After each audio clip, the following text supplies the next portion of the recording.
সংবিধান অক্ষুণ্ণ রাখতে বিজেপিকে প্রতিহত করতে হবে বললেন অখিল গগৈ। উজান আসামের খিলঞ্জিয়া লোক বিজেপিকে বর্জন করেছে বললেন অখিল। বিধায়ক করিমউদ্দিন মুখ্যমন্ত্রী হিমন্ত বিশ্ব শর্মার দালাল বললেন অখিল গগৈ। করিমউদ্দিনের ইশারায় পারুলকে টিকিট দিয়েছে বিজেপিকে জিতিয়ে দেওয়ার জন্যই। হাফিজ রশিদ আহমদ চৌধুরী সিংহ পুরুষ। মইনুল হক চৌধুরীর পর বরাকের জন্য একজন যোগ্য ব্যক্তি হাফিজ রশিদ আহমদ চৌধুরী।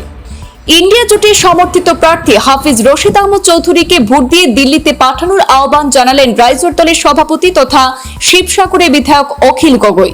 প্রতিকূল আবহাওয়াকে উপেক্ষা করে ঝড় বৃষ্টির মধ্যে হাজার হাজার মানুষের স্বতঃস্ফূর্ত অংশগ্রহণে হাইলাকান্দির শাহাবাদ বাজারে বিশাল নির্বাচনী জনসভায় ইন্ডিয়া জোটের সমর্থিত প্রার্থী হাফিজ রশিদ আহমদ চৌধুরীর প্রচারে এসে বিজেপিকে একেবারে তুলোধুনো করে বক্তব্য রাখেন রাইজোর দলের সভাপতি তথা শিবসাগরের বিধায়ক অখিল গগৈ।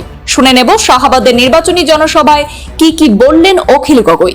খিলঞ্জিয়া মানুষে এবার বিজেপি বর্জন করেছে। এবার খিলঞ্জিয়া মানুহবিলাকে বিজেপি বয়কট করেছে। কৈছে যে বিজেপির গুন্ডাগিরি বহুত বেশি হয়ে গেছে, ইয়াক আর সহ্য কৰিব পাৰিম নাই। বিজেপিৰ দাদাগিৰি বৰাকত বাঢ়িছে নে নাই? বিজেপিৰ দাদাগিৰি আছে নে নাই বৰাকত? আৰ বিজেপিৰ সৰু ভাইয়ে AIDF দাদাগিৰি কৰি আছে নে নাই? হ্যাঁ, মই MLA, আমি 126 জন MLA একেলগতে থাকোঁ। মই সদায় ভাবি থাকোঁ যে বিজেপিৰ বিৰুদ্ধে বিজেপি হ'ল হিন্দু ধৰ্মৰ এটা মৌলবাদী দল, হয়নে? এটা মৌলবাদী সাম্প্ৰদায়িক দল নহয় জানো? তো মই সদায় ভাবি থাকোঁ যে মুছলমান ধৰ্মৰ মানুহ আহি AIDF বনাইছে, এওঁলোকৰ সদায় কেতিয়াবা এছেম্বলিত কাজিয়া হৈ যাব নেকি এনেকৈ ভাবি থাকোঁ। সদায় মই এনেকৈ ভাবি থাকোঁ দেই, বহুত ডাঙৰ কাজিয়া হ'ব নেকি। কিন্তু উল্টাই সদায় দেখি থাকোঁ যে বিজেপিৰ লগত অকল মোৰ কাজিয়া হয়, মোৰ লগত বহুত ডাঙৰ কাজিয়া হৈ যায়। কিন্তু AIDF আৰু বিজেপিয়ে ইটোৱে ইটোক পিঠি খজুৱাই থাকে, বুজিলে নাই? ইয়াত বিজেপি আৰু AIDF মিলি আছেনে নাই?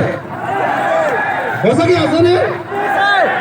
বিজেপি আৰু AIDF মিলি কালি আমাৰ জহিৰুদ্দিন লস্কৰ, আমার কেন্দ্রীয় কমিটির সাধারণ সম্পাদক জহিরুদ্দিন লস্করক জানেনে? কালি জহিরুদ্দিন লস্করক কালি গ্রেপ্তার করেছে, হয়নে নহয়?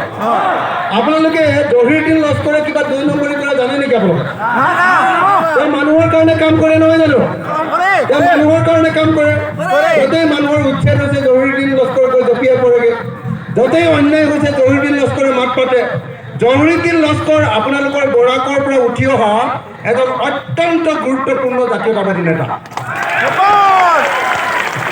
সেই উঠি অহা জহিৰুদ্দিন লস্কৰক কলিতে মাৰি পেলাবৰ কাৰণে হিমন্ত বিশ্ব শৰ্মা, বিজু হাজৰিকা আৰু কৰিমউদ্দিন বৰভূঞা এওঁলোকে মিলি জহিৰুদ্দিন লস্কৰক এতিয়া জেল দিব খুজিছে।